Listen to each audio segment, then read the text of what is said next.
الوصفة هذه درتها لي طباخة في عرسي، وكامل الناس سقساوني عليها. ليليا وشنو هذيك الشلاضة تالمو بنينة.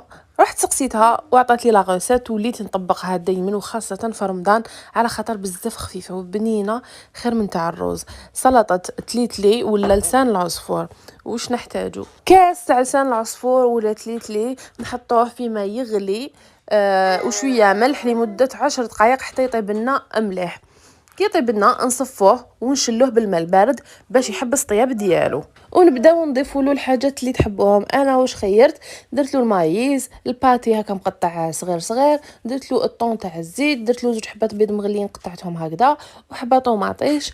لا فينيغرات درت هاديه الواجده، تقدروا ديروا زيت زيتون وملح وشويه خل. درت له 2 مغارف تاع المايونيز ورشه تاع المعدنوس.